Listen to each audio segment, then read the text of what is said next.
Assalamualaikum warahmatullahi wabarakatuh.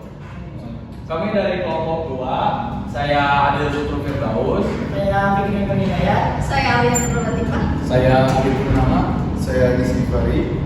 Dan kami di sini akan mempresentasikan mengenai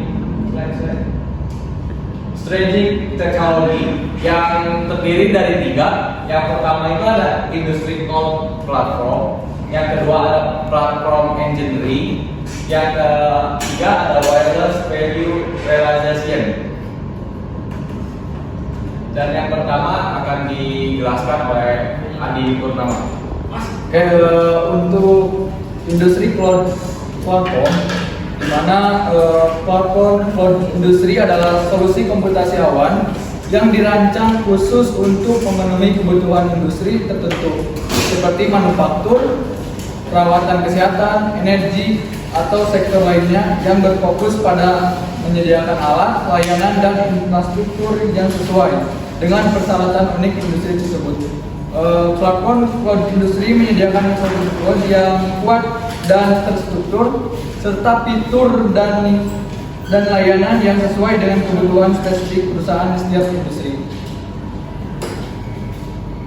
Selanjutnya adalah tujuan dan contoh industri. Selanjutnya adalah tujuan dan contoh industri cloud platform yang akan dibacakan oleh saya.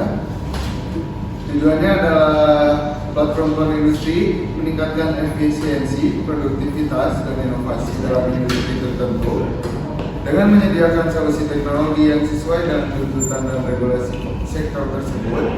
Ini dapat membantu perusahaan dalam sektor industri tertentu untuk lebih baik mengelola operasi mereka, mengoptimalkan rantai pasokan, meningkatkan kualitas produk, dan mencapai tujuan bisnis mereka secara keseluruhan.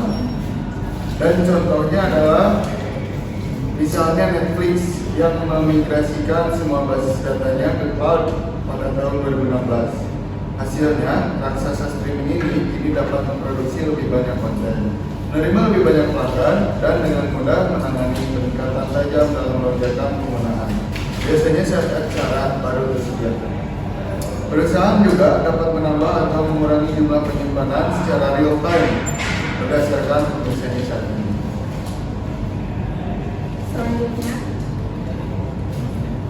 Selanjutnya di sini saya akan menjelaskan mengenai platform engineering.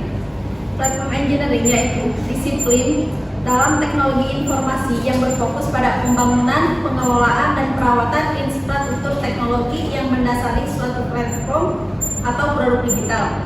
Hal ini melibatkan berbagai tugas seperti merancang arsitektur sistem, mengembangkan perangkat lunak, mengelola basis data, memastikan keamanan, dan menjamin ketersediaan layanan.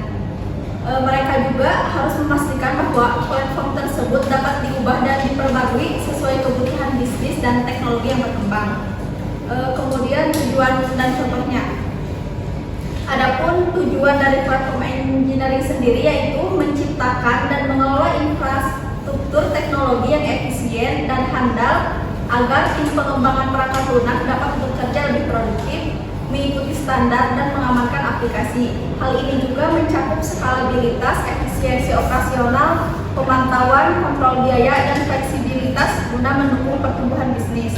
Adapun contohnya yaitu meliputi pembangunan platform cloud, infrastruktur komputasi awan, platform e-commerce, dan berbagai jenis platform digital lainnya seperti AWS yang merupakan suatu penyedia layanan cloud terbesar di dunia. Mereka menyediakan berbagai layanan infrastruktur yang memungkinkan organisasi untuk membangun, mengelola, dan mengoperasikan aplikasi mereka dengan mudah dan scalable di lingkungan cloud. Selanjutnya akan dilanjutkan.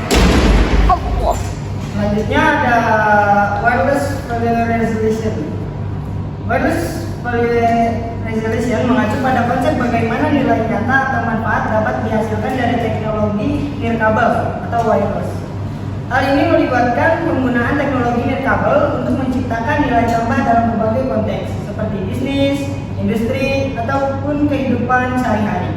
Intinya, wireless value realization adalah tentang bagaimana kita menggunakan teknologi nirkabel untuk menciptakan manfaat konkret, meningkatkan efisiensi dan memecahkan masalah di berbagai sektor kehidupan. Adapun tujuan dan contoh, yaitu tujuan dari wireless value realization adalah untuk memaksimalkan manfaat dan nilai dari infrastruktur jaringan nirkabel dalam konteks bisnis atau organisasi.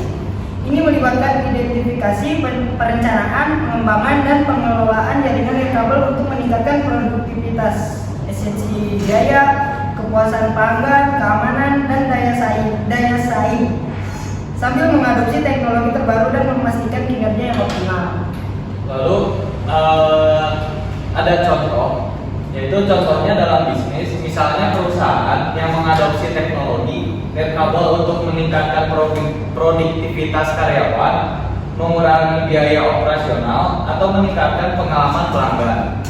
Dengan menggunakan jaringan nirkabel, karyawan dapat bekerja secara mobile atau remote.